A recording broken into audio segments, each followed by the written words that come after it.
go. Hi, good everyone. My name is Jerem Rex Pitutud and I'm employee of Delta Art Moving Incorporation. For this video, I will perform Lototo procedure in our equipment. So, since our equipment parked in the parking area, so the next step that we conduct is putting a tire block in front of the wheel. So let's go. This is our tire block here. And the second tire block we install to the another side. Tire.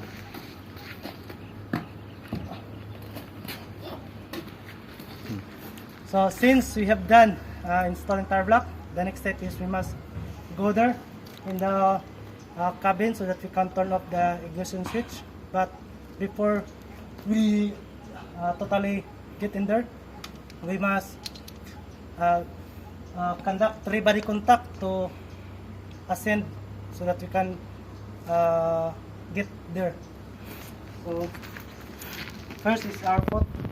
This is the first step, the second and the third.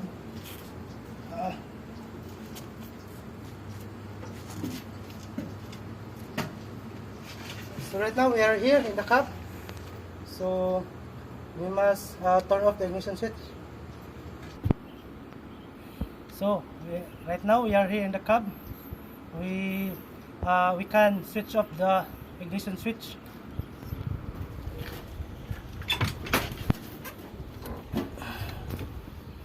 So as you can see in the monitor, there's lights that indicate here the parking, the transmission, and the warning lights. So let's switch off the ignition switch, the ignition key.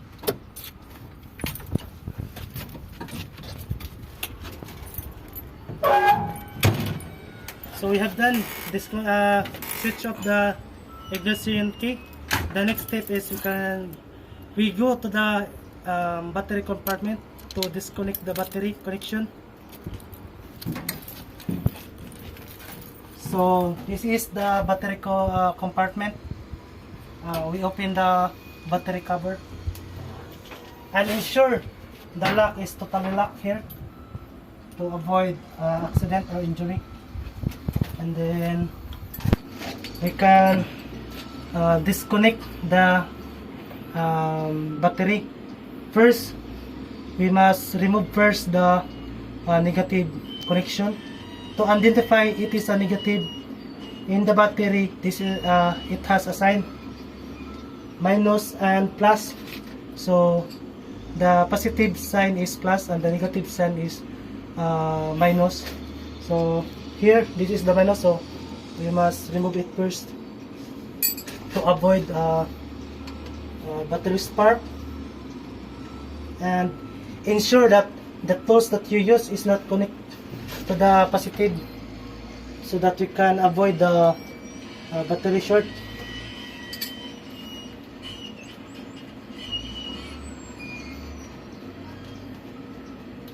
So right now we have done disconnect the ground cable, and the next step is we must close the cover so that we can install the padlock.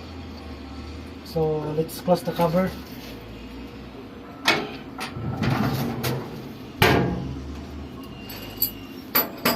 So here we have a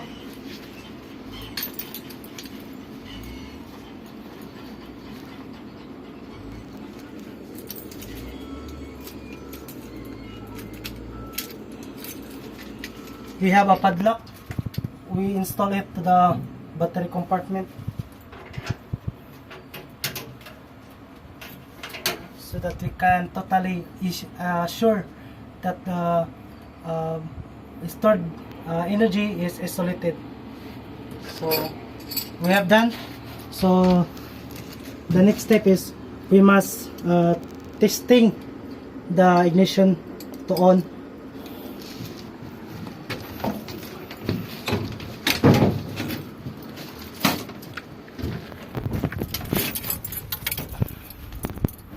So here the Komatsu key, let's input to the ignition switch and try to switch on.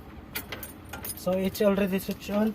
As you can see, there's no light indicates here, the warning lights, the park light, and the transmission. So we confirm that we totally isolate the stored energy, which is our battery. So let's go to the next step.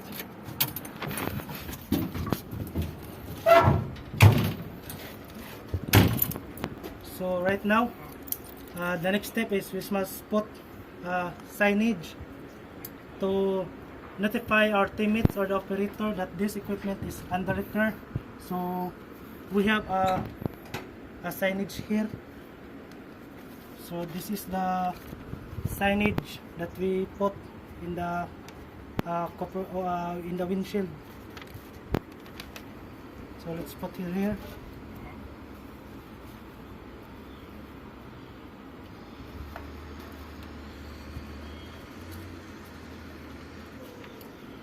And the other one signage is we must put into the operator's seat so that they can totally notify.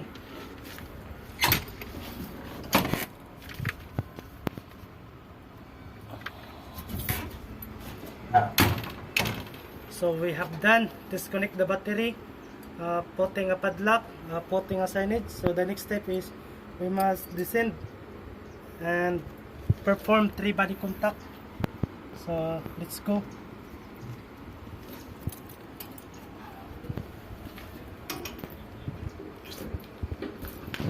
So finally we are here in the ground.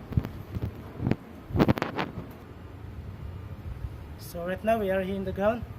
The next step is we must turn over the padlock key to our supervisor so that he can put here into the red box or the Lototo box. So let's go. Go. So right now, this is the key of our padlock. So I turn over to our supervisor so that this key is put to the red box. So sir, this is the key. This is the key.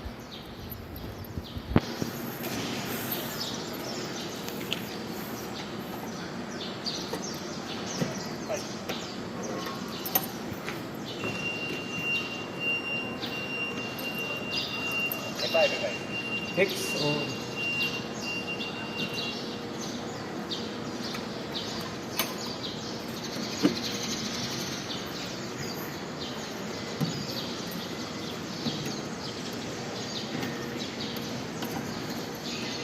So right now, the key of padlock is here in the red box. So that's all for this video.